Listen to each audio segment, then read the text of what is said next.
ప్రకటన 4:6.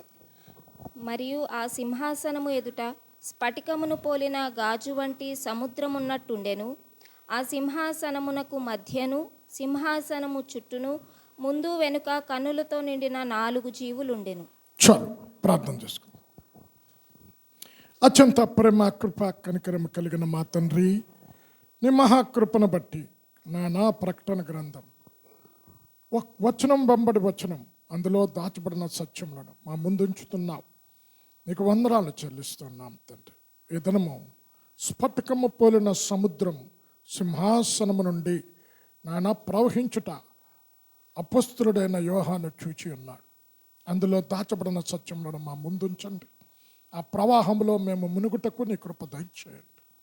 నానా రావాల్సిన బిడ్డలు ఉన్నారు, వారు త్వరగా తీసుకొని రండి. వాక్యం చెప్తున్నాను, నీ సిలువ చాటును మరుగుపరిచి ఈ వాక్యంలో దాచబడిన సత్యములను మా ముందుంచమని యేసు నామంలో ప్రార్థించి వేడుకొనిచున్నాము తండ్రి, ఆమేన్. అమ్మా, ఈ పాటకి మీరు ఎలాగుండాలో తెలుసా? కాలములను బట్టి చూస్తే బోధకులుగా ఉండవలసిన వారై ఉంటుండగా దేవోక్తులలో మొదటి మూల పాఠంలో మీకు మరలా బోధించవలసి వచ్చు. ఇప్పుడు మీరే చెప్పాలి. సింహాసనము నుంచి స్ఫటికము పోలిన ఒక సముద్రం ఉంది. ఏంటి? సముద్రం కాదంట.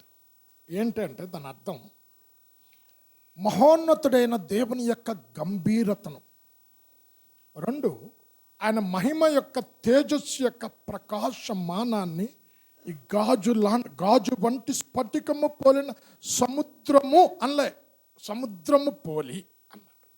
అంటే దాని అర్థం చూడండి, ఎండాకాలం అప్పుడు సూర్యుని కిరణాలు పడుతున్నప్పుడు దూరం నుంచి మనకేం కనిపిస్తుంది? ఎండమావులు ఉన్నట్టు కనిపిస్తుంది. అంటే ఈ సింహాసనము నుంచి ప్రవహిస్తూ ఉన్నది. ఏంటి? తకమని చెప్పాలి. 3 రకాల ప్రవాహాలు సింహాసనం నుండి ప్రవహిస్తూ ఉంటాయి. ఒకటి, అమ్మ, సముద్రంలో నుండి నీళ్ళు వస్తాయి, నదులలో నుండి నీళ్ళు ప్రవహిస్తాయి. నీళ్ళు లేకపోతే సముద్రం నది అనం కదా. అమ్మ, జకరియా 13వ పట్టుకోమ్మ. ఇక్కడ మొట్టమొదట ప్రవహించే నది ఏటి అంటే జకరియా 13వ మొదటి వచనంలో, ఆ దినమున పాపమును అపవిత్రతను పరిహరించుటకు దావీదు సంతానములో నుండి ఒక ఊట బయలుదేరును. చదవమ్మ 13:1. ఆ దినమున పాపమును అపవిత్రతను పరిహరించుటకై దావీదు సంతతి వారి కొరకును యెరూషలేము నివాసుల కొరకును ఊట ఒకటి తీయబడును. ఏంటండి ఆ ఊట? పాపాన్ని తీసివేసే ఊట ఏది? అపవిత్రతను తీసివేసే ఊట ఏది అంటే ఇక్కడ కూర్చున్న ఆకాశము కింద భూమి మీద జీవించున్న ప్రతి మనిషి అందరూ పాపం చేసి దేవుడు అనుగ్రహించే మహిమను పొందలేకపోతున్నారు అని రాయబడింది కదా.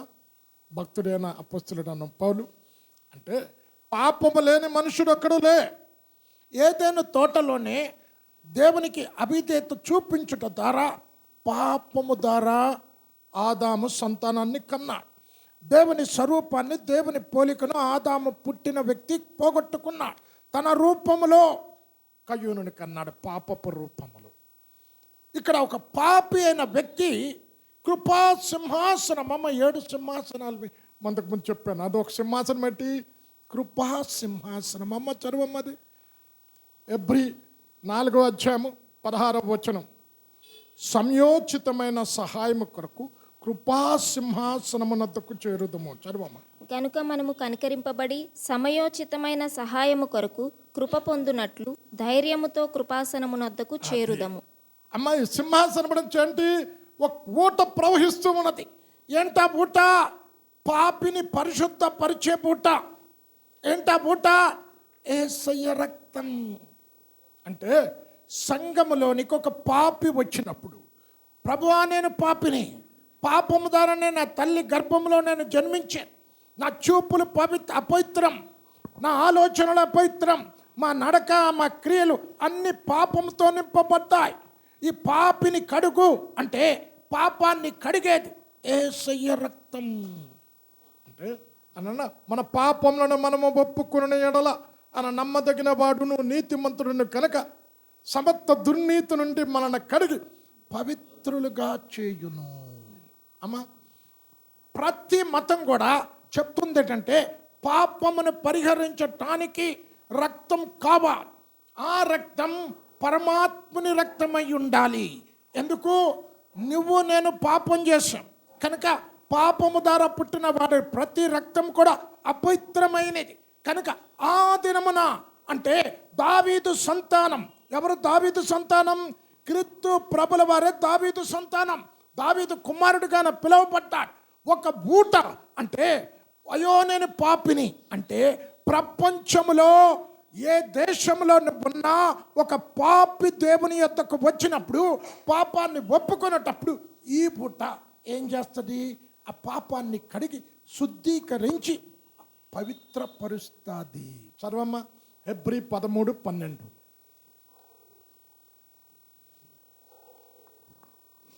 కావున యేసు కూడా తన స్వరక్తము చేత ప్రజలను పరిశుద్ధ పరచుటకై గవిని వెలుపట శ్రమ పొందెను. అమ్మ, యేసు రక్తం ఏం చేస్తుంది? పాపిని పరిశుద్ధపరిచే. ఇక్కడ రాశాడు కదా, పాపమును అపవిత్రతను పరిహరించుటకు. అంటే ఒక పాపిని పరిశుద్ధపరిచేది, ఒక అపవిత్రుణ్ణి నీతిమంతులుగా తీర్చిదిద్దేది, ఒక అపవిత్రుణ్ణి పవిత్రుడిగా మార్చేది యేసయ్య రక్తం. రోమీలు రాసిన పత్రిక 5వ అధ్యాయం 9వ వచనములో ఆయన రక్తము వలన మనము నీతిమంతులుగా తీర్చబడి మరింత నిశ్చయముగా దేవుని ద్వారా ఉగ్రత నుండి రక్షించబడితిమి. చర్మమా. కాబట్టి ఆయన రక్తము వలన ఇప్పుడు నీతిమంతులముగా తీర్చబడి మరింత నిశ్చయముగా ఆయన ద్వారా ఉగ్రత నుండి రక్షింపబడుదుము. కనుక ఒక ఊట ప్రవహిస్తున్నది సింహాసనములో నుంచి. ఏంటి? భూమి మీద ఏ మనుష్యుడైనా, ఏ దేశానికి, ఏ ప్రాంతానికి, ఏ మతానికి చెందిన వాడైనా నేను పాపిని అని ఒప్పుకుంటే ఆ పాపాన్ని కడిగి ఆ పాపిని పరిశుద్ధపరచటానికి, పరిహరించడానికి రక్తం ప్రవహిస్తూ ఉన్నది.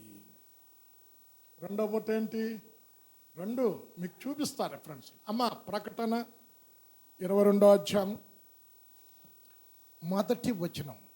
అక్కడ కూడా స్ఫటికము పోలిన సముద్రం, మెరయుచున్న సముద్రం, జీవ జలముల ఊట ప్రవహించుచు ఉన్నది. చదవమ్మ 22. మరియు స్ఫటికము వలె మెరయునట్టి. అమ్మ, అక్కడ ఉంది కదమ్మా, అక్కడ ఏముంది? స్ఫటికము. జీవజలముల నది దేవుని యొక్కయు గొర్రెపిల్ల యొక్కయు సింహాసనము నొద్ద నుండి ఆ పట్టణపు రాజవీధి మధ్యను ప్రవహించుట ఆ దూత నాకు చూపు. అమ్మ, ఎక్కడి నుండి ప్రవహిస్తుంది అది? సింహాసనము నొద్ద నుండి. జీవ జలముల ఊట అంటే ఇక్కడ 3 చెప్తున్నాడు. 1 సింహాసనం, 2 ఏమంటున్నాడు? మెరయుచు ఉన్నది, 3 జీవ జలముల ఊట. అంటే ఈ ఊట ఎండిపోయే ఊట కాదు. ఇప్పుడు కొన్ని నదులు ఎండిపోతూ ఉంటాయి, ఎండాకాలం వచ్చేసరికి చూడండి నీళ్ళే కనబడవు, ఎండిపోతూ ఉంటాయి. ఈ నది ఎండిపోయే నది కాదు. ఏంటి నది? ఏంటి? జీవమునిచ్చే నది. కనుక జీవ జలముల ఊట ఏంటి? జీవ జలముల ఊట వాక్యమై ఉన్నది. యేసుక్రీస్తు దగ్గరికి మా సమర స్త్రీ వచ్చినప్పుడు అన్నాడు కదా యేసు ప్రభుల వారు, అమ్మా నువ్విచ్చే నీళ్లు తాగితే మరలా దప్పికొని ఉంటా. నేనిచ్చే నీళ్లు తాగితే వాడు కడుపులో నుండి జీవ జల నదులు ఉబికి ప్రవహిస్తాయి. ఏంటి? ఒక రక్షించబడిన ఒక వ్యక్తి ఆత్మీయ దప్పిక తీర్చేది ఏంటి? వాక్యం. ఈ వాక్యం జీవ జలముల ఊట అన్న. అమ్మ, యోహాను సువార్త 6వ అధ్యాయం పట్టుకోమ్మా. ఇక్కడ యేసుక్రీస్తుతో పాటు 70 మంది శిష్యులు ఉన్నారు, ఆయన వెంబడిస్తూ ఉన్నారు. అయితే ప్రభుల వారు, పరలోకము నుండి దిగి వచ్చిన జీవాహారమును నేనే, నీ పితరులు మన్నాను తిని చనిపోయారు, నా శరీరము తినండి, నా రక్తము తాగండి, నా శరీరము నిజమైన ఆహారం, నా రక్తము నీకు నిజమైన పానం, నా శరీరము తిని నా రక్తం తాగుబాడు, అంచె దినమున లేపుతాను. వారు బ్రతికి ఉండి మరణం లేదు, చనిపోయినను లేపబడతాడు అనగానే ఏదో బోధ కఠినంగా ఉందని వెళ్ళిపోయాడు. పేతురు వైపు చూచి అంటున్నాడు, పేతురు అందరు శిష్యులు వెళ్ళిపోయారు, నువ్వు కూడా పోతావా అంటే ఏమన్నాడు? ఎక్కడికి వెళతాము? నిత్య జీవపు మాటలు నీ యొద్ద ఉన్నవి. 6:68 యోహాను. సీమోను పేతురు, ప్రభువా, ఎవని యొద్దకు వెళ్ళుదుము? నీవే నిత్యజీవపు మాటలు గలవాడవు. ఛ! అమ్మా, ఏంటా ఊట? ఇప్పుడు ఊట ప్రవహిస్తూ ఉంది. ఏంటి ప్రవాహం? వాక్యమన్న ప్రవాహం. ఈ వాక్యమన్న ప్రవాహంలో ఎవరైతే మునుగుతారో వారు ఏం చేస్తారు? ప్రతిరోజు క్రీస్తు రక్తంలో కడగబడిన తర్వాత కూడా మనం బయటకు వెళ్తుంటే వద్దనుకున్నా మైలు అంటుకుంటాం. అమ్మ, మనం మైలు కనుక పడకపోతే భూమి మీద మనం బట్టలు నెలకు ఒకసారి ఉతుక్కోవచ్చు. అంటే ఎవరైనా నా ఒంటి మీద బట్టలు మైలు అవ్వాలి, నా ఒంటి మీద మట్టి రావాలి అని ఎవడని కోరుకుంటాడా? మనం నివసించే లోకం పాపపు లోకం.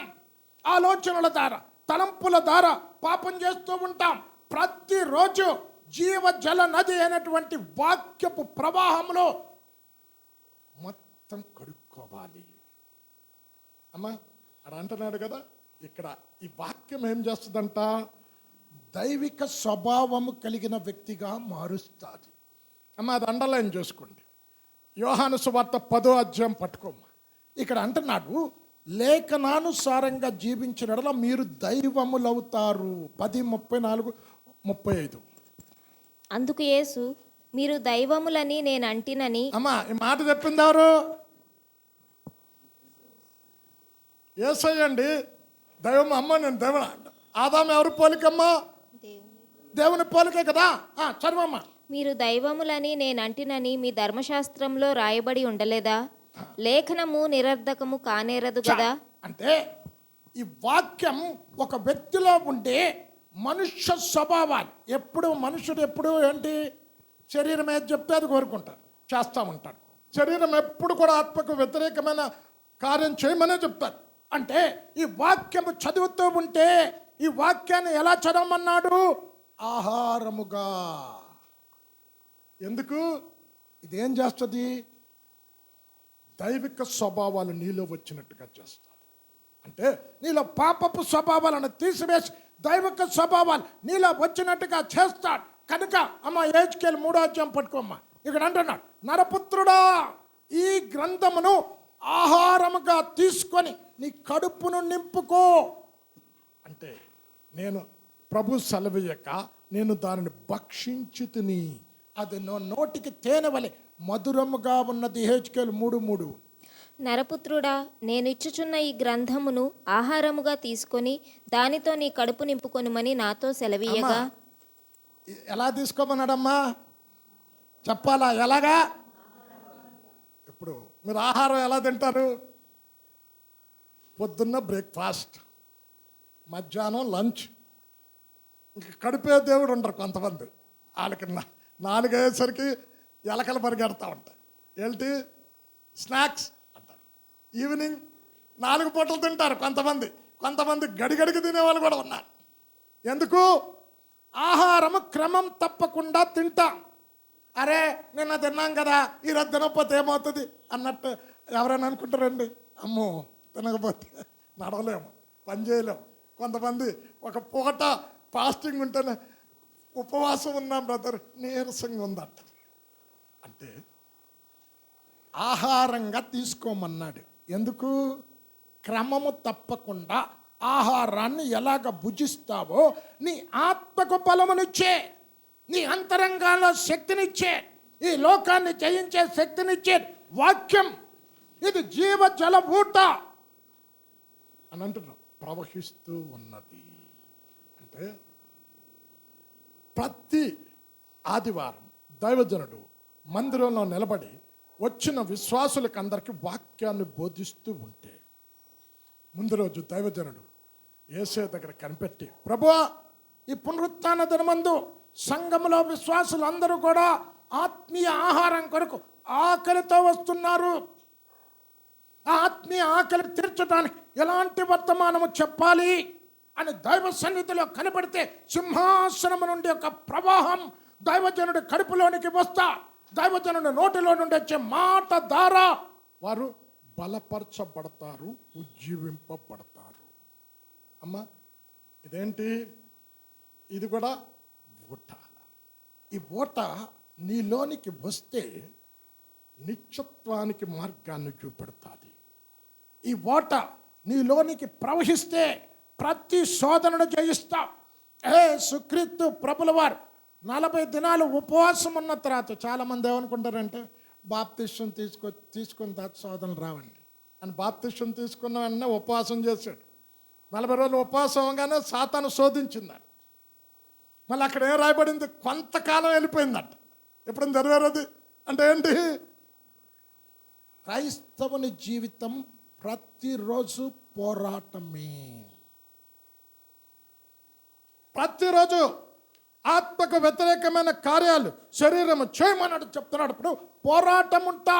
ఈ పోరాటంలో జయం పొందాలంటే వాక్యమని హృదయంలో నింపుగా సమృద్ధిగా నివసించనియండి. చదివమ్మ కొలస్సి 3వ అధ్యాయం 16వ వచనములో చివరి లైన్ చదువు చాలు. సమస్త విధమైన జ్ఞానముతో క్రీస్తు వాక్యము మీలో సమృద్ధిగా నివసింపని. అమ్మా ఎందులో ఉండాలమ్మా? హృదయములో అండి వాక్యం. మనం ఎక్కడ పెట్టుకుంటాం బ్రదర్? ఎప్పుడు పడుకునేటప్పుడు పక్కనే ఉంటుందండి. హాస్పిటల్కి వెళ్తే పక్కనే పెట్టుకుంటా. వాక్యము హృదయంలో ఉండాలి. ఇక్కడ అంటున్నాడు ఒక కాలం రాబోతుంది, వాక్యమునకు కరువయ్యే కాలం రాబోతూ ఉన్నది. వాక్యము దొరికినప్పుడు భుజించాలి. అమ్మా ఇర్మియా 15వ అధ్యాయం 16వ వచనములో నీ మాటలు నాకు దొరకగా నేను వాటిని భుజించి తిని. నీ మాటలు నాకు దొరకగా నేను వాటిని భుజించి తిని. సైన్యములకు అధిపతివగు యెహోవా దేవా, నీ పేరు నాకు పెట్టబడెను గనుక నీ మాటలు నాకు సంతోషమును నా హృదయమునకు. ఏంటంట మాటలు? ఏంటంట? సంతోషాన్ని ఇచ్చేది. ఏంటి ప్రవాహం? ఈ ప్రవాహం ఒక వ్యక్తి హృదయంలోనికి ప్రవహిస్తే అమ్మ కీర్తన 36 పట్టుకోమ్మా. నీ ఆనంద ప్రవాహంలోనికి వారికి త్రాగనిచ్చితివి. అంటే ఎప్పుడు ఆనందం ఉంటుంది. 36:8 చరణం. నీ మందిరము యొక్క సమృద్ధి వలన వారు సంతృప్తి నొందుచున్నారు. నీ ఆనంద ప్రవాహములోనిది నీవు వారికి త్రాగించుచున్నావు. అమ్మా ఏంటి ప్రవహిస్తుంది సింహాసనం నుంచి? ఒక ప్రవాహం. ఏంటది? ఆనంద ప్రవాహం. నీ వాక్యపు ప్రవాహం నీ హృదయంలో ఉంటే ఎప్పుడు ఆనందం ఉంటావండి.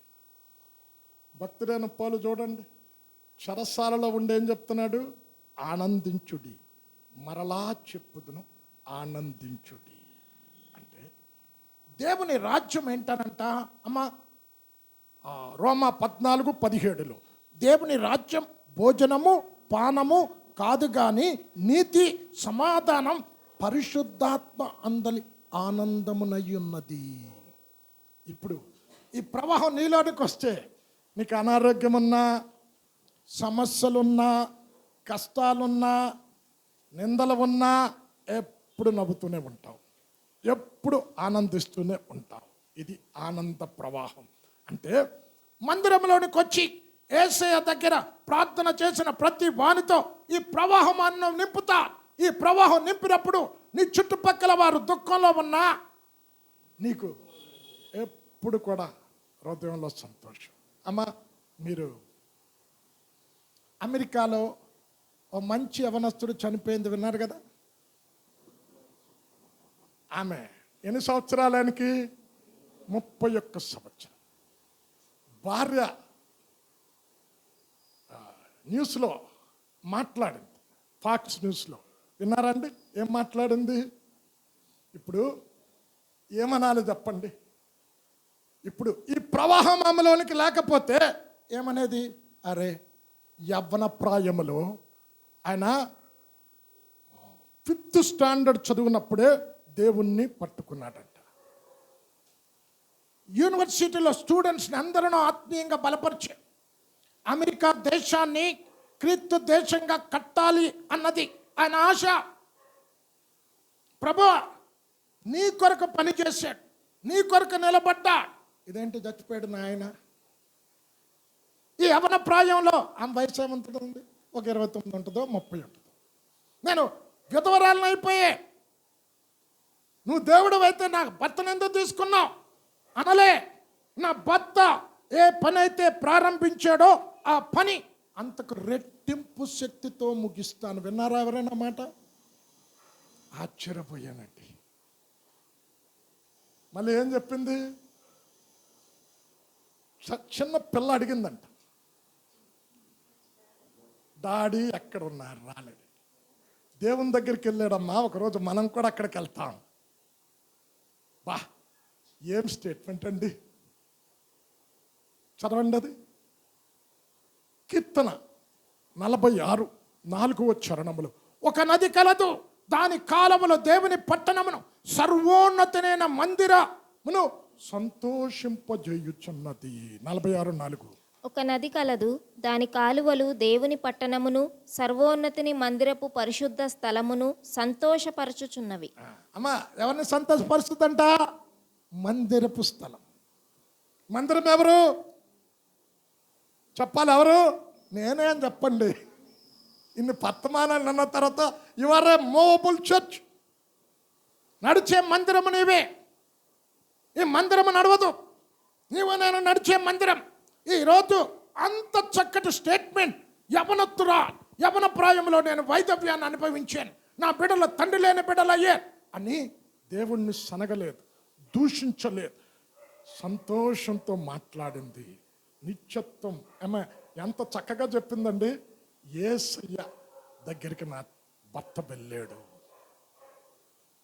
ఆహా, ఏం స్టేట్మెంట్! అంటే ఆమె హృదయంలోనికి ఏమొచ్చింది? ఆనంద ప్రవాహం. సింహాసనంలో నుంచి ప్రతిరోజు వాక్యం చదివితే ఆమె ఇచ్చిన స్టేట్మెంట్ ఇంకేంటంటే, తన భర్త ప్రతి ఆదివారం ఏం చెప్పింది విన్నారు కదా? మందిరానికి వెళ్ళాలి. బాబా, ఆ దుఃఖంలో ఎవరైనా మాట, దేవుడు ఎక్కడ ఉన్నాడండి? దేవుడు ఉంటే ముసల్దాన్ని అయిపోయినా తీసుకున్నానన్న యవ్వన ప్రాయంలో నేను వైద్యం అనుభవించడం ఏంటి, చిన్న బిడ్డలు తండ్రి లేని బిడ్డలు అవ్వటం ఏంటి అని సనగలే. ఆనంద ప్రవాహం సింహాసనం నుంచి ఆమె హృదయంలో ప్రవహించింది. అదే చెప్తూ ఉంది. అందుకే వాక్యం జీవజల నది. నీ కడుపులో నుండి జీవజల నదులు ఉబికి ప్రవహిస్తాయి. ఆమె మాట్లాడిన ఒక్క మాట, ప్రతి మాట అబ్బా ఎంత చక్కగా కోట్ చేసిందండి.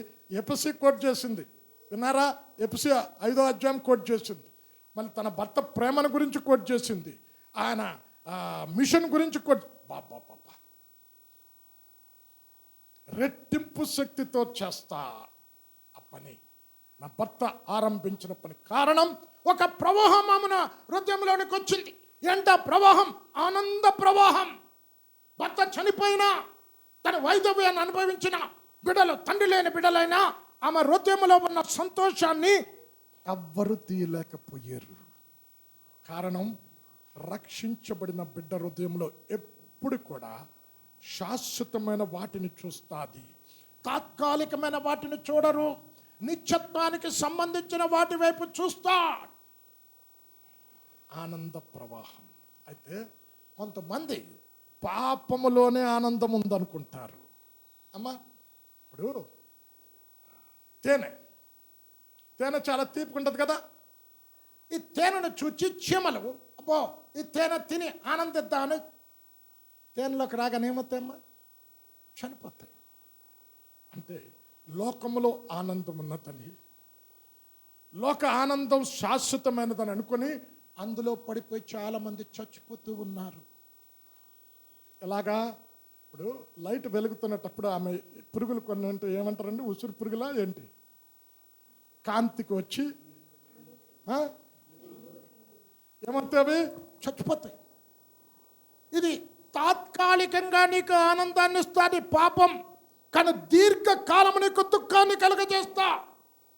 యేసయ్య వాక్యం శ్రమలో కూడా నీకు ఆనందాన్ని కలుగజేస్తాడు, లేమిలో కూడా నీకు ఆనందాన్ని కలుగజేస్తాడు. ఆ వాక్యం నీ హృదయంలో ఉంటే నీ హృదయంలో పొంగి ప్రవహించే ఆనంద ప్రవాహం ఎవరు కూడా తీయలేరు. ఆ నిరీక్షణను ఎవరు కూడా దొంగలించలే.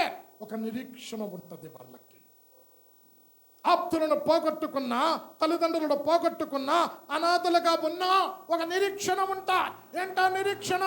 అనాథలను దేవుడు అనాథలకు ఆయన తండ్రి, విధవరాండ్రకు ఆయన ఆశీర్వదించే ఎన్నో వాగ్దానాలు ఇచ్చాడు. ఇవి పట్టుకుంటారు. అమ్మా, ఆనంద ప్రవాహం ఇది అక్కడ నుండి ప్రవహిస్తూ ఉన్నది. మూడవది అమ్మా, సామెతలు 18వ అధ్యాయం 4వ వచనములో ఇక్కడ అంటున్నాడు, మానవుల మాటలు లోతు నీటి వంటిది, అవి నదీ ప్రవాహము వంటిది, జ్ఞానపు ఊట వంటిది. 18:4 సామెతలు. మనుష్యుని నోటి మాటలు లోతు నీటి వంటివి, అది నదీ ప్రవాహము వంటివి. అమ్మా, ఏంటి మాట్లాడుతున్నావు? సముద్రం ప్రవాహం. జ్ఞానపు ఊట వంటివి. అది అమ్మా, ఊట ప్రవహిస్తుంది. ఏంటది? జ్ఞానపు ఊట. అంటే జ్ఞానం లేని వాటికి జ్ఞానం ఇస్తుందండి. ఇప్పుడు యేసన్న గారు సాక్ష్యం ఉన్నారు కదా, అని ఏం చెప్తాడు తెలుసా? 6th క్లాస్ ఎన్నిసార్లు తప్పాను అంటాడు? 4 times తప్పాను. మరి ఆయన పాటలండి, బాబ్బా రాసిన పాటలు చూస్తే బా ఏంటి మహాజ్ఞానం కలిగిన వాడు కూడా పాటలు అలాంటి పాటలు రచించలే. కారణం ఏంటి? జ్ఞానపు ఊట.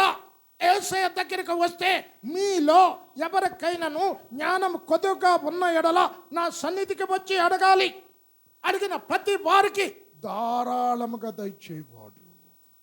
ఆ నోట్ చేసుకోండి. జేమ్స్ 1:5లో ఉంటుంది. యాకోబు 1వ అధ్యాయం 5వ వచనం. ఏంటి ఇందులో నుంచి ప్రవహించే బోటేటి? జ్ఞానమన్న ఊట. ఈ ఊట, అరే నేనేం అమ్మ మత్తయి 10వ అధ్యాయం పట్టుకో. నేనేం మాట్లాడాలి, ఏమి చెప్పాలి, చింతించవద్దు. ఆ గడియలో మీరు ఏమి చెప్పాలో మీకు అనుగ్రహించబడతా.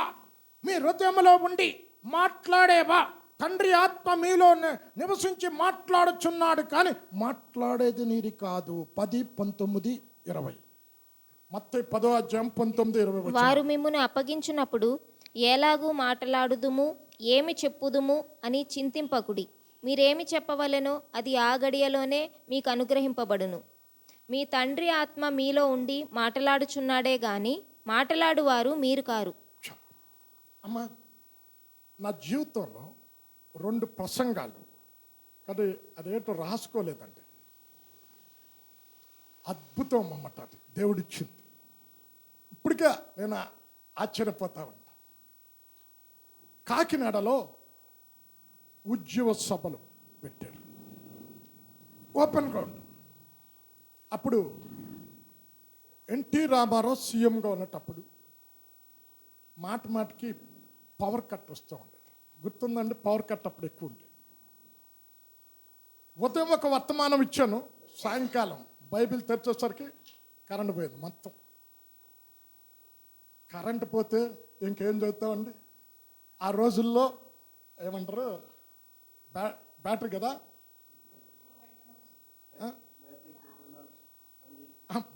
బ్యాటరీ లైట్లుగా. మనకి ఇప్పుడు బ్యాటరీ ఉంటుంది కదా, ఏంటమ్మా అది?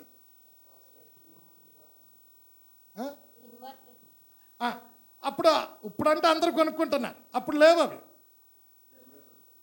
జనరేటర్ అప్పుడు లేవు. ఇప్పుడు నాకు అర్థం కాలేదు. ప్రభువా, పొద్దున వాక్యం విన్న వాళ్ళంతా ఫాస్టర్లు కూడా వస్తున్నారు, ఏం చెప్పాలి?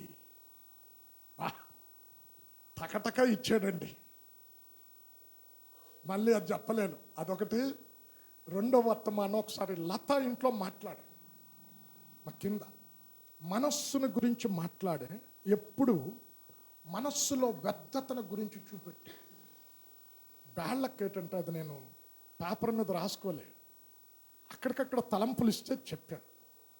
ఇక్కడ ఏమంటున్నాడు? ఏమి మాట్లాడవలనో ఆ గడియలో నేను నీకు ఇస్తా. మాట్లాడేది నువ్వుగా, తండ్రి ఆత్మ మీలో నివసించి మాట్లాడుతున్నాడు. ఆ 2 నా జీవితంలో ఎప్పుడు 2 రాసుకోలే. బ్యాళ్ళకి అది రిపీట్ చేయడం.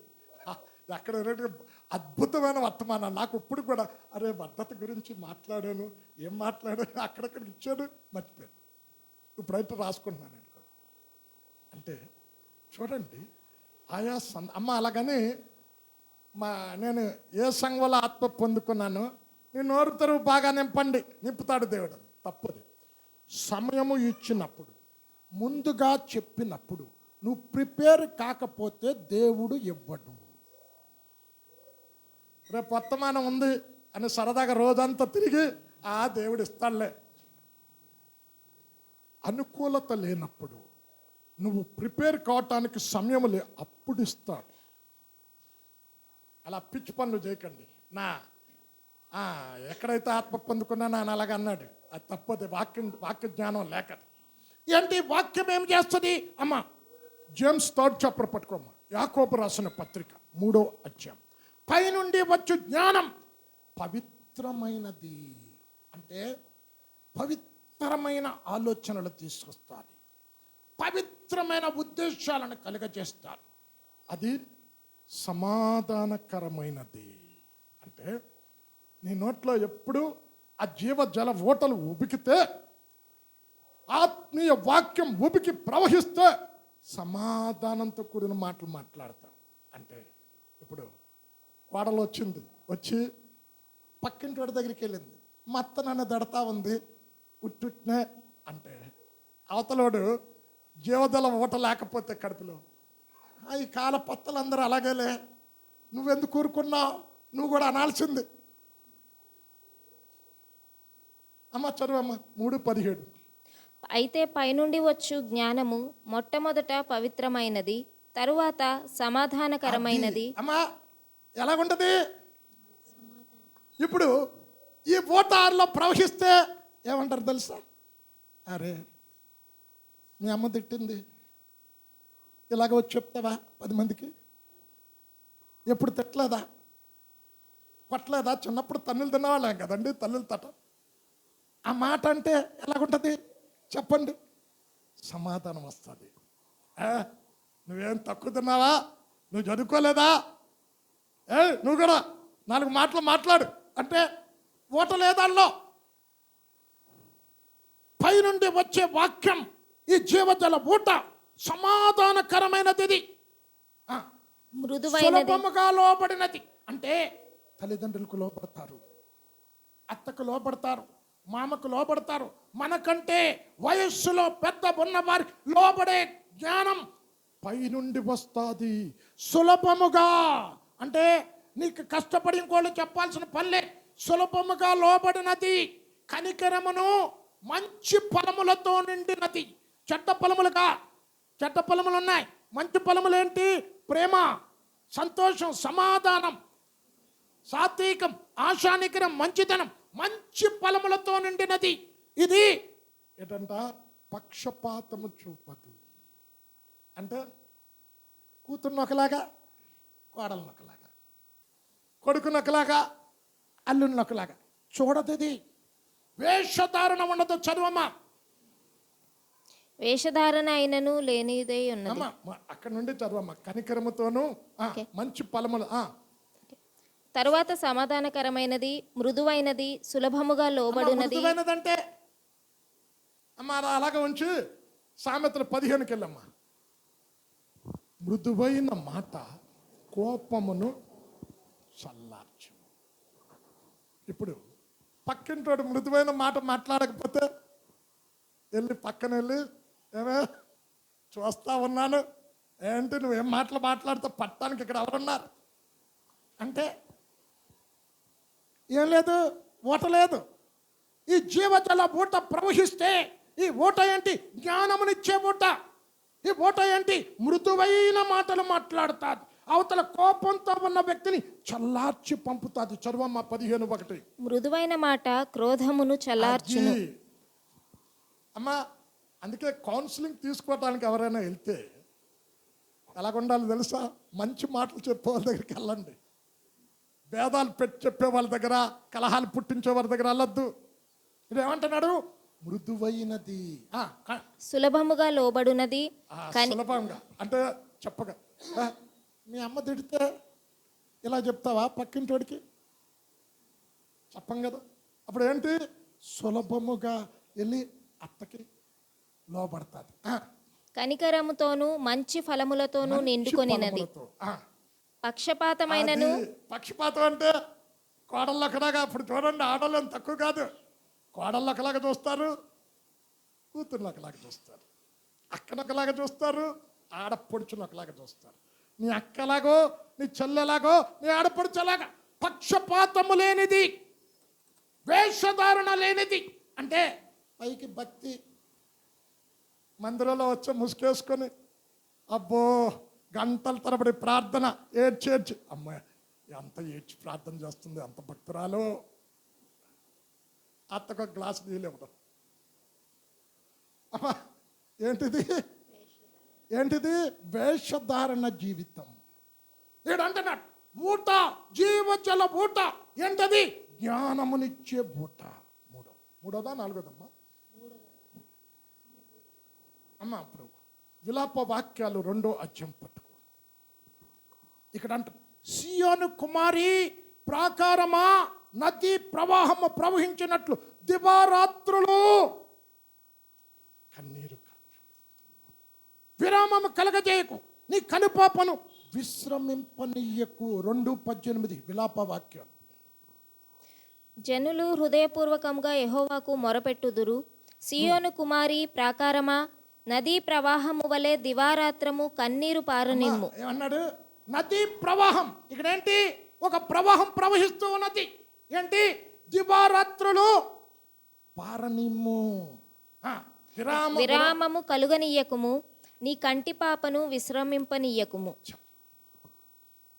అమ్మా ఏంటిది? కన్నీటి పూట. ఇది ఎవరికి వస్తుంది? వాక్యం ప్రతిరోజు చదివిన వాడికి, ఆత్మానుసారంగా నడుచుకున్న వాడికి. ఈరోజు నేను టీవీలో వాడు చూసి, అబ్బా ప్రార్థన ఎంత చక్కగా విన్నాడు. ఏంటి చెప్పండి? యూకేలో ఉద్యమం స్టార్ట్ అయ్యింది. నేను ప్రార్థన చేస్తూ ఉన్నా, ప్రభువా, అమ్మా ఏబేలు పట్టుకోమ్మా, ఏబేలు.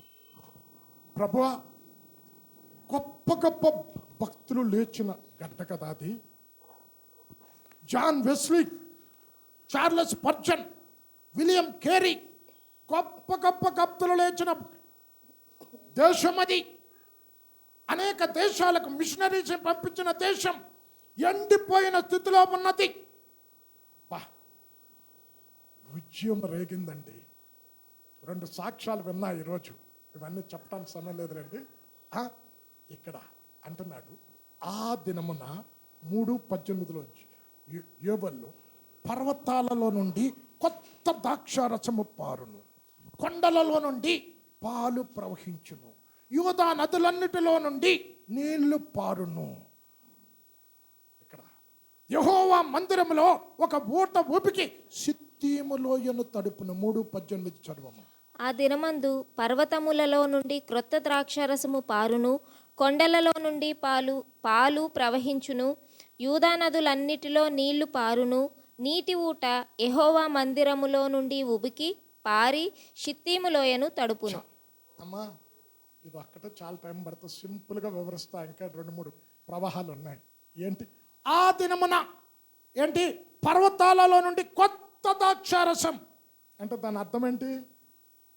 పాత ద్రాక్షారసం ఉంది. పాత ద్రాక్షారసం ఏంటి? బలులు శుద్ధీకరించలేకపోయాయి. ఆ దినమున కొత్త ద్రాక్షారసము ప్రవహిస్తారు. ఏంటది? యేసయ్య రక్తం. ఒక పాపిని శుద్ధి చేసే, ఒక పాపిని కడిగే, పాపిని పవిత్రునిగా మార్చే కొండలలో నుండి పాలు. అంటే ఇప్పుడు శుద్ధి చేసిన పాపి ఆత్మీయంగా ఎదగటానికి ఏం కావాలండి? ఒకడు నీటి మూలముగా కొత్తగా జన్మిస్తున్నాడు. ఎవరు? చంటి పిల్లాడు, చంటోడు. అప్పుడే పుట్టాడు, యేసుని అంగీకరించి. ఇప్పుడు ఆ పాప లెక్క. వయసుతో నిమిత్తం లేదండి. నీటి బాప్తిష్యం తీసుకున్నటప్పుడు నువ్వు కొత్తగా పుట్టావు అంటే రోజుల పిల్లవి. ఏం కావాలి? పాలు కావాలి. ఇక్కడ అంటున్నాడు కొండలలో నుండి పాలు ప్రవహించును. ఏంటి కొండ? కొండ అంటే ఆ కొండ అనుకున్నారు. యేసయ్య పర్వతాలలోనే ప్రసంగించాడు. అమ్మ 5 రొట్టెలు 2 చేపలు ఎక్కడ?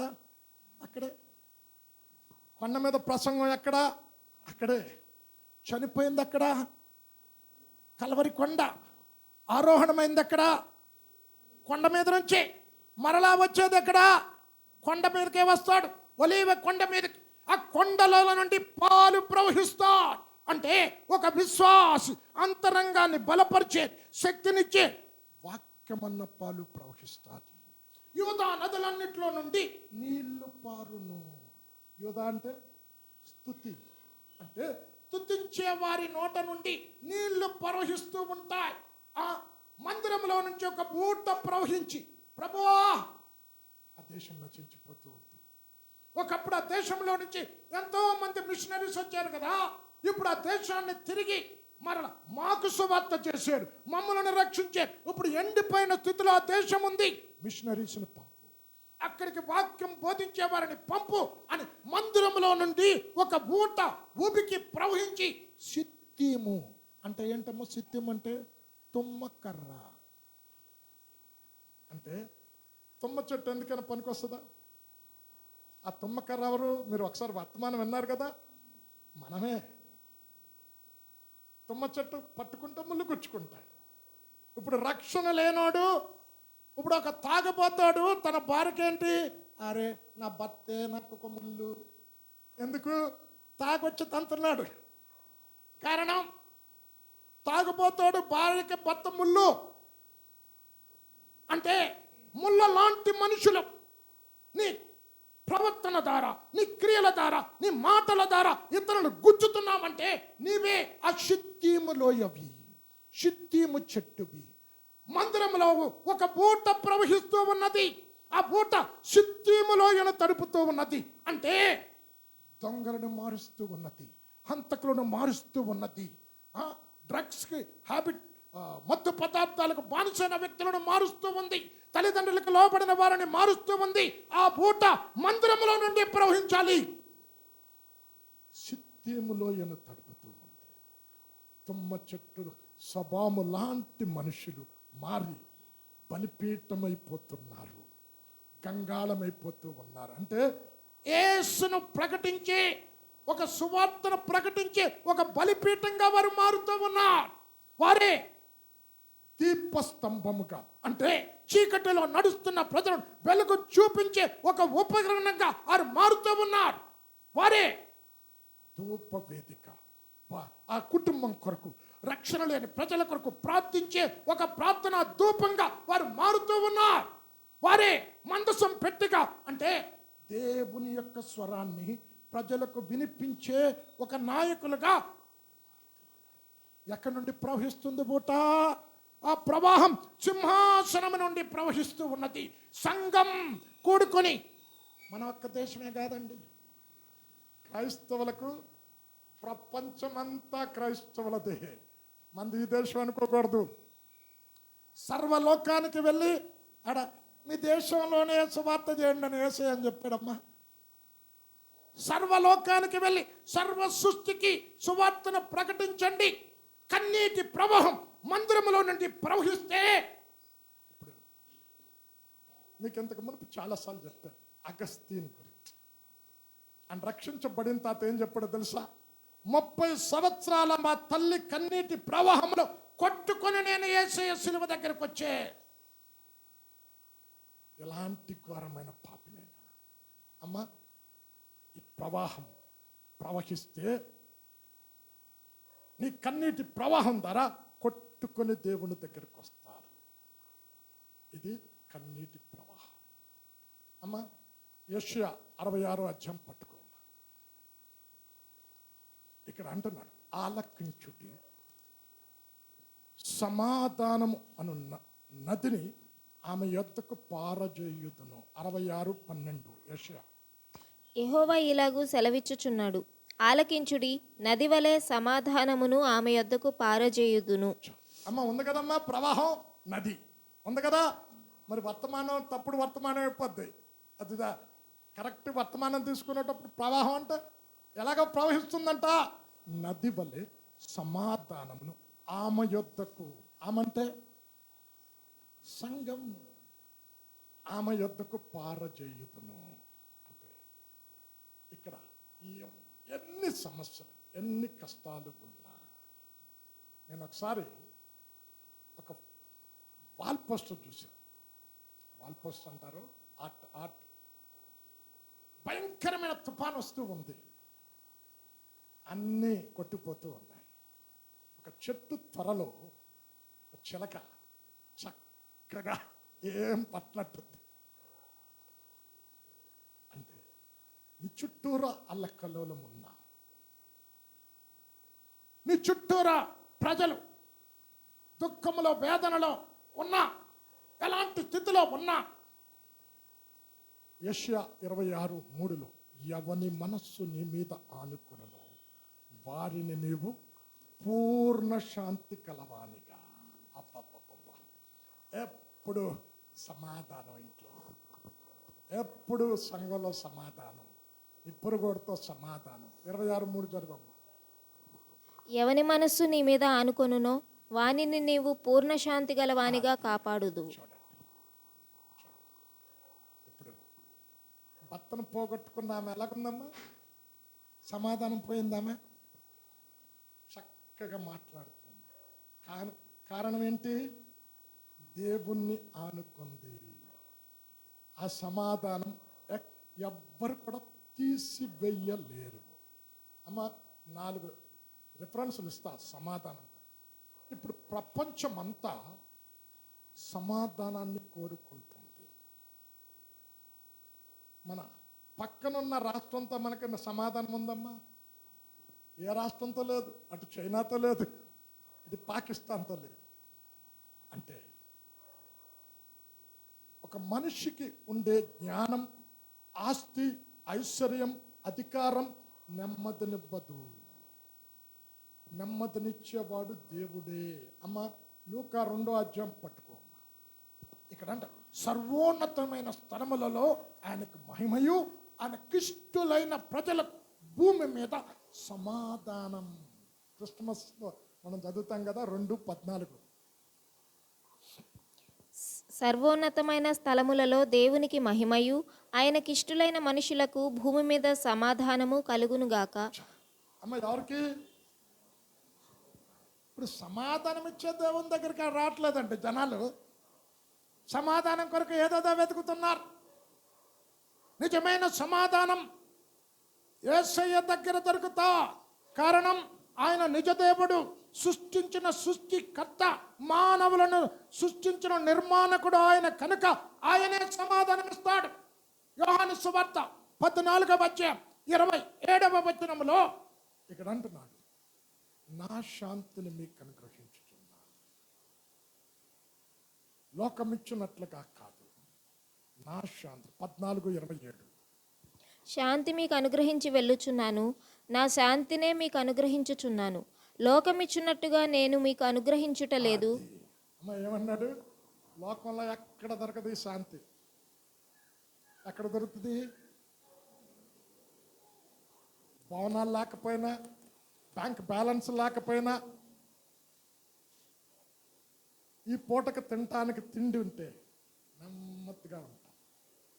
ధనవంతుడికి లేని సమాధానం, శాంతి క్రీస్తుని కలిగిన వాడికి ఉంటుంది. అమ్మ యెషయా 48:2 పట్టుకోమ్మా. ఇక్కడ అంటున్నాడు, నా ఆజ్ఞలను మీరు వినవలనని కోరుచున్నాను, ఆలకించుడి, నా ఆజ్ఞలను వినవలనని కోరుచున్నాను. అవి ఆలకించిన ఎడల నీ క్షేమం నది వలెను, నీ నీతి సముద్ర తరంగము వలె ఉంటుంది. 48:18 నీవు నా ఆజ్ఞలను ఆలకింపవలెనని నేనెంతో కోరుచున్నాను, ఆలకించిన ఎడల నీ క్షేమము నదివలెను. అమ్మ ఇంగ్లీష్లో పీస్ అని ఉంటుంది, చదువు. నీ నీతి సముద్ర తరంగముల వలెను ఉండును. ఏమన్నాడు? ఆలకిస్తే, లోబడితే, విధేయత చూపితే నీ క్షేమం నీ నెమ్మది, నీ శాంతి నది వల్ల ఉంటారు. అంటే హృదయంలో నుండి ఉప్పొంగి ప్రవహిస్తాడు. నది ఎలా ప్రవహిస్తాడు. నీ క్షేమము నది వలె, నీ నీతి సముద్ర తరంగము వలె ఉంటుంది. అమ్మా, యేసే పేరేంటి? యేసే పుట్టక మునుపు 700 సంవత్సరాల క్రితం యెషయా అంటాడు కదా. యెషయా 9:6 ఏముంది? ఆశ్చర్యకరుడు, ఆలోచనకర్త, అద్భుతాలు సమాధాన అధిపతి. యేసయ్య సమాధానం ఇచ్చేవాడు, తండ్రి సమాధానం ఇచ్చే. ఈ సమాధానం ఎక్కడ నుండి ఎలాగొస్తుంది? యేసు సిలువలో చేసిన త్యాగమును బట్టి. కొలస్సీ 1:20 సిలువ రక్తము చేత సంధి చేసి ఆయన ద్వారా సమస్తమును, ఆ భూలోకమందున్నవైనను పరలోకమందున్నవైన వాటినన్నిటినీ తన ద్వారా సమాధానపరుచుకున్నాడు. రక్తము ద్వారా. కొలస్సీ 1:20. ఆయన శిలువ రక్తము చేత సంధి చేసి ఆయన ద్వారా సమస్తమును, అవి భూలోకమందున్నవైనను పరలోకమందున్నవైనను వాటినన్నిటినీ ఆయన ద్వారా తనతో సమాధానపరచుకొనవలెనని తండ్రి అభీష్టమాయెను. ఎలాగొచ్చింది సమాధానం? రక్తం. ఇప్పుడు చూడండి, యేసయ్యే కనుక ఈ రోజుల్లో మన అటాక్ చేస్తున్నారు. అసలు క్రైస్తవుడే లేకపోతే ఆడవాళ్ళు ఉద్యోగం చేసేవారు కాదు భారతదేశం. క్రైస్తవుడే లేకపోతే ఆడవాళ్ళు చదువుకునేవారు కూడా కాదు. మిషనరీస్ వచ్చి ఆడవాళ్ళకి చదువులు చెప్పే ఆడవాళ్ళు ఈరోజు భారతదేశంలో ఉద్యోగం చేస్తున్నాడంటే బైబిల్ పుణ్యము. ఈ గ్రంథం అందరిని ఒకలాగా చూస్తూ ఉన్నది. అంతకు మునుపు వీడు తక్కువ కులస్తుడు, నేను గొప్పోడిని, వీడు పేదోడు, నేను జ్ఞానవంతుడిని, వీడు నిరక్షరాశుడు లేదు. యేసయ్య రక్తంలో కడగబడిన మనమందరము కూడా ఒకే మందిరంలోకి వచ్చి ఒక తల్లి పిల్లలుగా ఉంటున్నాం. అమ్మా, ఈ గోడ ఎప్పుడు పడగొట్టాడు? సిలువలో పడగొట్టాడండి. ఈ మత గోడలు, ప్రాంతీయ గోడలను సిలువలో ఆ దేశమును సంహరించి గొప్ప భేదాన్న తారతమ్యం లేకుండా, మత భేదాలు లేకుండా, ప్రాంతీయ భేదాలు లేకుండా సిలువలో సంహరించాడు ఆ దేశమును, యూదులను, అన్న జనాంగాన్ని. ఆ గోడ పడగొట్టి కలిపాడు. సమాధానం రక్తము ద్వారా దొరికింది. అంటే నది వలె ప్రవహింపజేస్తాను. ఏంటి? సమాధానం. అమ్మ 114 పట్టుకో. ఇక్కడ అమ్మ అది ఎలక మునుపు దానియేలు 7వ అధ్యాయం తీసుకో. ఇక్కడ సింహాసనములో నుండి ప్రవాహం ఒకటి వస్తూ ఉన్నది. ఏంటి? అగ్ని ప్రవహిస్తూ ఉన్నది. 7:10 9:10 చదువమ్మ. 9లో సింహాసనం ఉంటుంది. దానియేలు 7వ అధ్యాయము 9:10. ఇంకా సింహాసనములను వేయుట చూచితిని. మహావృద్ధుడొకడు కూర్చుండెను. ఆయన వస్త్రము హిమము వలె ధవళముగాను, ఆయన తల వెంట్రుకలు శుద్ధమైన గొర్రెబొచ్చు వలె తెల్లగాను ఉండెను. ఆయన సింహాసనము అగ్ని జ్వాలల వలె మండుచుండెను. దాని చక్రములు అగ్ని వలె ఉండెను. అగ్ని వంటి ప్రవాహము ఆయన యొద్ద నుండి ప్రవహించుచుండెను. మూడో ప్రవాహం ఏంటి? ఒకటేంటి చెప్పాను? రక్తం. 2 ఏంటి? జీవజల నది. 3 ఏంటి? అగ్ని వంటి ప్రవాహం. అంటే బాప్తిష్యమిచ్చు యోహాన్ అంటున్నాడు లూకా 3:16, నేను నీళ్లతో బాప్తిష్యమిస్తున్నాను, నా వెనక వచ్చువాడు నాకంటే శక్తిమంతుడు, ఆయన పరిశుద్ధాత్మతోనూ అగ్నితోనూ బాప్తిష్యమిస్తాడు. అగ్ని ప్రవహిస్తూ ఉన్నది. అంటే ఇప్పుడు ఈ అగ్నిలో నువ్వు మునగాలంటే నీకు 3 లక్షణాలు ఉండాలి. 1, రక్షణ పొందిన వ్యక్తిపై ఉండాలి. 2, విశ్వసించాలి. 3, ఆయనను అడగాలి. అడిగిన వారికి ఉచితంగా ఇస్తాడంట. 21 ప్రకటన 6వ వచనములో ఇక్కడ జీవజల నది ఇక్కడ అంటున్నాడు, తన అడుగు వారికి ఉచితముగా జీవజలమును ఇస్తాడు. 21:6. తప్పిగొని వానికి జీవజలముల బుగ్గలోని జలమును నేను ఉచితముగా అనుగ్రహించు. అమ్మా, మూడవది ఏముండాలి? ఒకటేమన్నాడు? రక్షణ. 2 ఏంటి? విశ్వాసం. 3 ఏంటి? దప్పిక కొనాలి. పరిశుద్ధాత్మ దప్పిక ఉంటుంది కదా. ఎక్కడ? యోహాను సువార్త 7:37కి వెళ్ళిపోవాలి. ఆ పండుగలు మహాదినమైన అంచె దినమున యేసుక్రీస్తు ప్రభుల వారు నిలబడి, మీలో ఎవరైనాను దప్పిక కొనని ఎడల నా యొద్దకు వచ్చి దప్పిక తీర్చుకొనవలెను. నా మాటలు విని నా యందు విశ్వాసం ఉంచువాడు లేఖనములు చెప్పునట్లు వాడు కడుపులో నుండి జీవజల నదులు పారునని బిగ్గరగా చెప్పాను అని చెప్తూ 39వ వచనంకి వచ్చేసరికి యేసుక్రీస్తు ప్రభుల వారు ఇంకనూ మహిమపరచబడలేదు కనుక ఆత్మ అనుగ్రహించబడలేదు. ఉంది కదమ్మా ఆత్మ. ఏంటిది? ఈ ఆత్మ ఎవరికి ఇస్తానంట? దప్పిక కొనిన వారికి. ఈ అగ్ని బాప్తిష్యం, ఈ అగ్ని నీలోనికి వస్తే నీలో పాపాన్ని చంపేస్తాడు. పాపపు వేళ్లను పెకిలించి వేస్తాడు, వేళ్లతో సహా కాల్చి వేస్తాడు. ఇప్పుడు 114 చదువు, 8వ చివరి చరణం.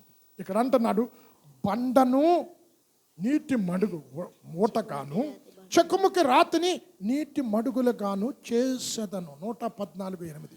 ఆయన బండను నీటి మడుగుగాను చెక్కుముకి రాతి బండను నీటి ఊటలుగాను చేయువాడు. చాలు అమ్మా.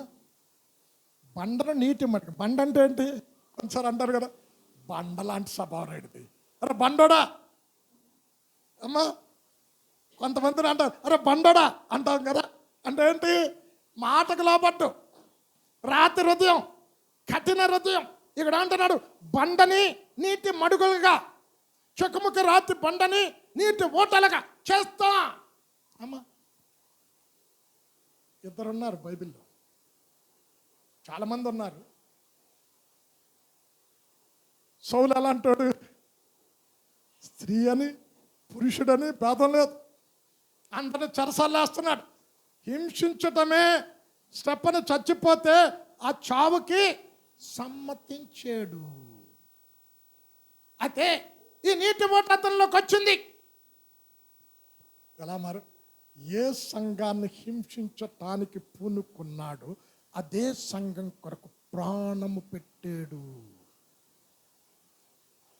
ఎంత చక్కగా అమ్మ. కొలస్సీ 1వ అధ్యాయం తీసుకోమ్మా. ఇక్కడ అంటున్నాడు, ఇక్కడ సంఘము కొరకు క్రీస్తు పడిన పాటలలో కొద్దివైన వాటి యందు నా శరీరమందు నేను భరిస్తూ ఉన్నాను. కొలస్సీ 1:24. సంఘము అను ఆయన శరీరము కొరకు క్రీస్తు పడిన పాట్లలో కొదువైన వాటి యందు నా వంతు నా శరీరమందు సంపూర్ణము చేయుచున్నాను. అమ్మా, మొట్టమొదటి లక్షణం ఏంటి? సంఘాన్ని హింసించాడు, సంఘాన్ని చెదరగొట్టాడు. ఇప్పుడు ఆ ఊట ప్రవహించింది. ప్రవహించగానే ఏంటి? సంఘం కొరకు శ్రమ పట్టడానికి సిద్ధపడ్డాడు. అమ్మా చూడండి, అంటే బండలాంటి హృదయాన్ని కలిగిన వ్యక్తిని నీటి మడుగులుగా మారుస్తాడు. ఈ పరిశుద్ధాత్మ నీలోనికి వస్తే 43 యెషయా 19లో అరణ్యములో త్రోవలను కలుగజేస్తాను, ఎడారిలో నదులను ప్రవహింపజేస్తాను. అంటే అరణ్య స్వభావం కలిగినటువంటి వ్యక్తిని కూడా ఎలా మారుస్తాడంట? ఆయన త్రోవలో నడిచే వ్యక్తిగా మారుస్తాడు.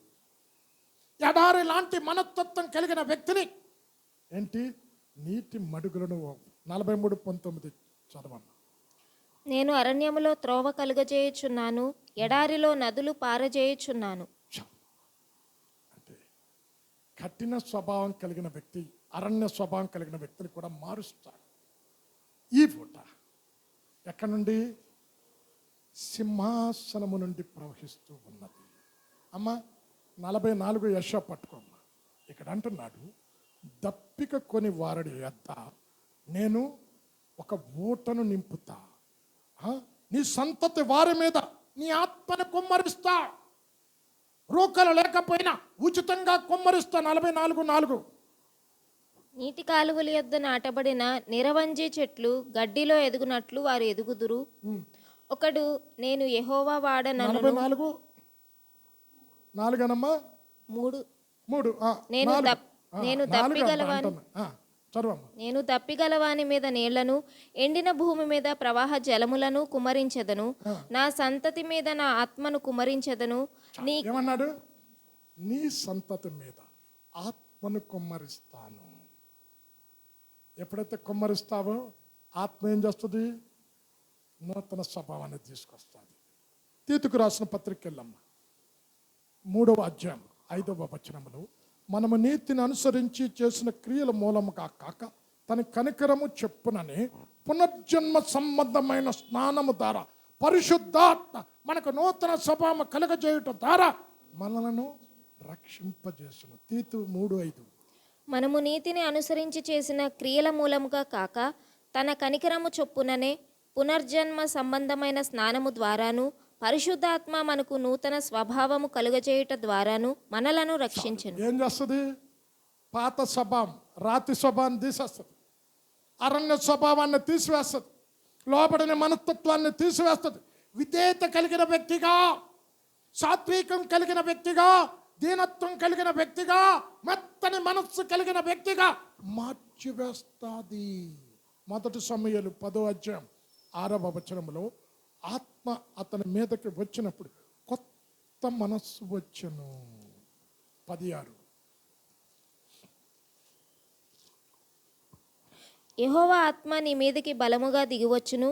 నీవు వారితో కలిసి ప్రకటన చేయుచుండగా నీకు క్రొత్త మనస్సు వచ్చును. ఎలా కొత్తది అంటే? పాత ధర బైబిల్ ఎట్టి ఎంతకాలం చదువుతాం? ఎప్పుడు చదువుతూనే ఉంటాం, ప్రార్థన చేస్తూనే ఉంటాం. కొత్త మనస్సు మందిరానికి రావాలి, విశ్వాసులతో సావాసం చెయ్యాలి, ఆత్మీయంగా ఎదగాలి. అమ్మ అది అలాగే ఉంచమ్మా. ఎవరైనా నిన్ను విమర్శిస్తే ఎలాగుంటావో తెలుసా? సౌలుని చూసి అంటున్నారు, సౌలు ఎత్తంట ఇశ్రాయేలీలలో అతని కంటే ఎత్తరు లేడంట.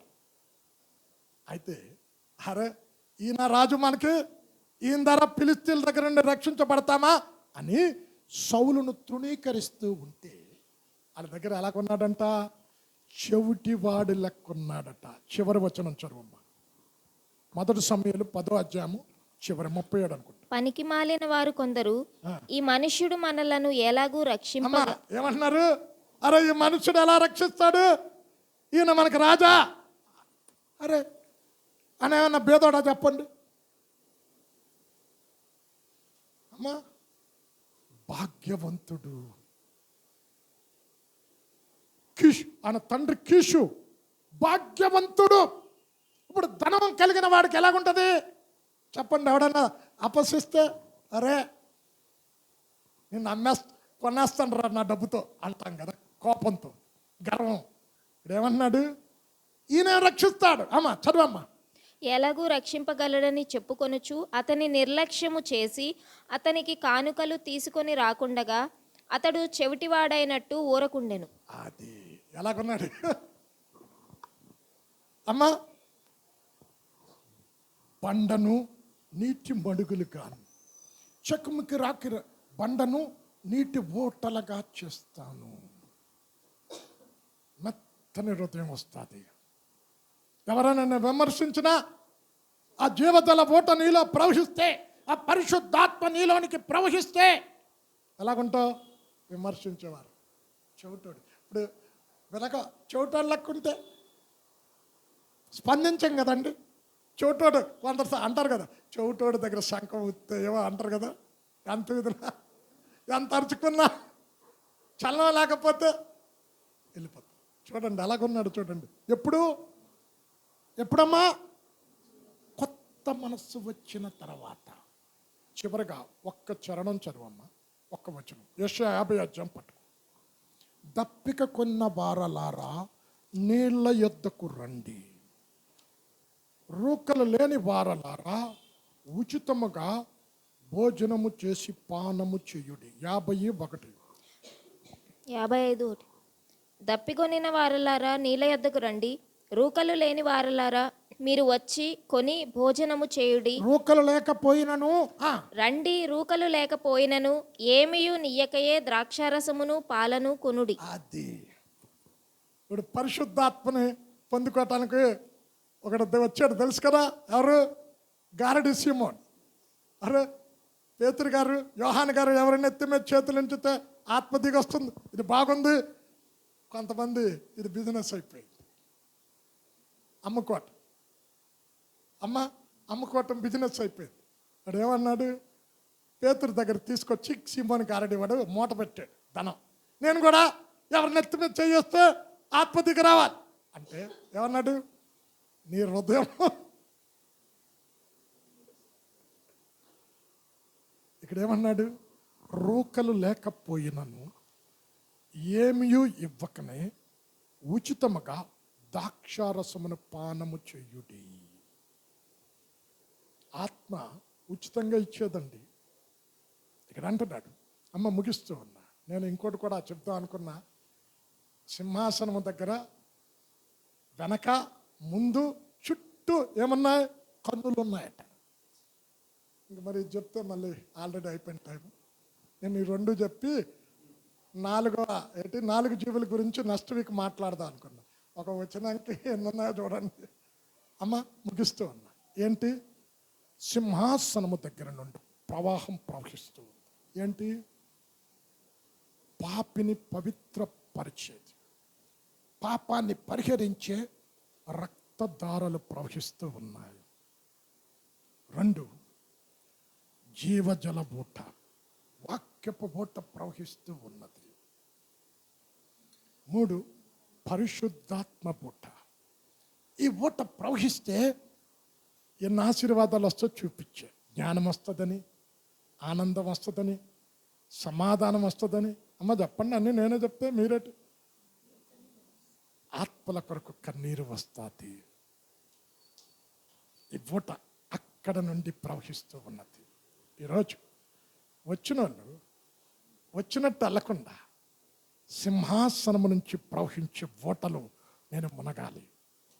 ఆ ప్రవాహంలో నేను స్నానం చెయ్యాలి, నేను మునగాలి అని ప్రార్థన చేసి కళ్ళు మూసుకో. అత్యంత ప్రేమ, కృప, కనికరం కలిగిన మా తండ్రి, ఈ సాయంకాల సమయం సింహాసనం నుంచి ప్రవహించే ఓట గురించి మాట్లాడాం. స్ఫటికము పోలిన సముద్రము ఒకటి చూచాడు. దానియేలు అగ్ని ప్రవాహం సింహాసనం నుండి ప్రవహించుట చూశాడు. యోహాను జీవజల నది సింహాసనం నుండి ప్రవహించుట చూశాడు. ఈరోజు వాక్యపు బూటలు, రక్తపు బూటలు, పరిశుద్ధాత్మ బూటలు మేము మునగటానికి, తద్వారా ఆత్మీయంగా శక్తిని పొందుకోవడానికి, బలాన్ని పొందుకోవటానికి నీ కృప దయచేయండి. ఈ బూట మా హృదయంలో ప్రవహిస్తే ప్రతి శోధనను జయిస్తాం. నిత్యత్వానికి వెళ్ళేటంతటి వరకు కూడా మా సాక్ష్యాన్ని కాపాడుకుంటాం. ఈ బూట సంఘంలో ఊవికి ప్రవహించటానికి, అనేకులను తాకటానికి, అనేకులను తడపటానికి నీ కృప దయచేయమని యేసు నామంలో ప్రార్థించి వేడుకొనుచున్నాము తండ్రి. ఆమేన్.